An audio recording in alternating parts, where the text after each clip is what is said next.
Hari mengundi bagi pilihan raya negeri PRN Melaka berbaki 3 hari lagi. Sejauh mana persediaan pihak berkuasa dalam memastikan kesemua 495,196 pengundi dapat mengundi dengan selamat dalam norma baru ini? Dan untuk mendapatkan gambaran di Melaka, kita bersama wartawan berita Al-Hijrah di sana, Syuhada Kadir. Assalamualaikum Syu. Waalaikumsalam, Nat.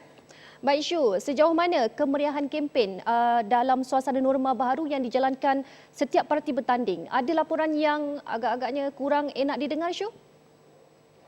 Baik, kita tahu bahawa ketika ini sebenarnya hanya berbaki kurang 3 hari ataupun boleh saya katakan kurang 72 jam untuk semua 112 calon yang bakal mempertaruhkan nasib mereka pada pilihan raya kali ini untuk berjumpa seramai mana pengundi yang boleh dalam tempoh kempen pilihan raya ini. Dan mungkin kalau saya boleh bandingkan sejak hari penamaan calon pada 8 November lalu, iaitu pada minggu lalu, mungkin perjalanan kempennya itu sedikit kelang kabut. Yang mana kita tahu pilihan raya negeri Melaka ini dijalankan dalam suasana norma baru, berbeza dengan pilihan raya sebelum ini.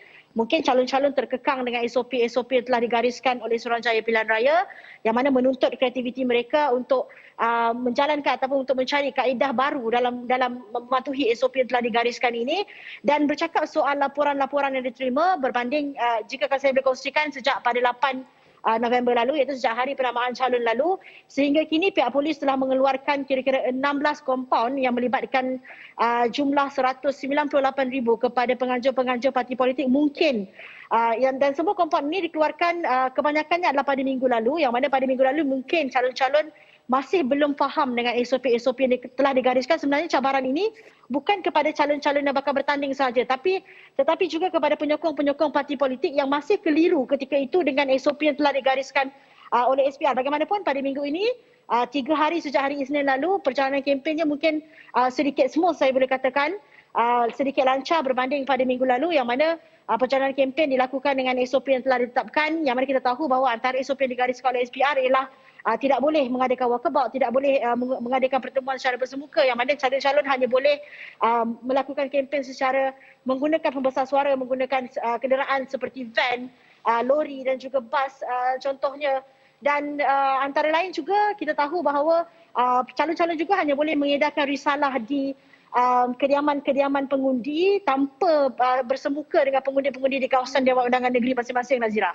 Okey, baik Syu. Semalam SPR mengumumkan proses undi awal telah selesai dengan 89.9% keluar mengundi. Jadi jangkaan Syu sendiri untuk 20 November nanti, adakah nilai peratusan yang keluar mengundi akan tetap tinggi? Baik, mungkin saya boleh recap sikit. Sebelum ini, SPR ada memaklumkan bahawa SPR menetapkan sasaran kira-kira 70% pengundi rakyat negeri Melaka ini keluar mengundi pada pilihan raya 20 November ini. Bagaimanapun jika kita melihat kepada data yang dikeluarkan oleh SPR pada semalam 11,557 pengundi awal yang melibatkan anggota dan juga pegawai tentera dan juga pasangan mereka, serta kira-kira 2,322 pegawai dan anggota polis telah menunaikan tanggungjawab mereka sehingga jam 5.30 petang semalam, dan pada semalam 89.9%. Bagaimanapun jika boleh saya ramalkan pada 20 November ini, kalau mengikut kepada kenyataan yang dikeluarkan oleh pengarah Jentera Pilihan Raya DAP sebelum ini, yang mana ketika ini sebenarnya kira-kira 15% ataupun kira-kira 15% pengundi rakyat negeri Melaka ini, anak muda negeri Melaka ini ketika ini berada di luar negara, terutamanya di Singapura, yang mana kita tahu pintu sempadan masih belum dibuka, dan yang mana mungkin jangkaan 70% oleh SPR itu mungkin jika lebih mungkin jika nak dibandingkan dengan statistik pengundi awal ini, mungkin hanya 75% sahaja pengundi yang bakal menunaikan tanggungjawab pada 20 November ini. Satu lagi mungkin mengambil kira faktor kebimbangan rakyat yang ketika ini kita masih berada dalam tempoh pandemik COVID-19, Nazira.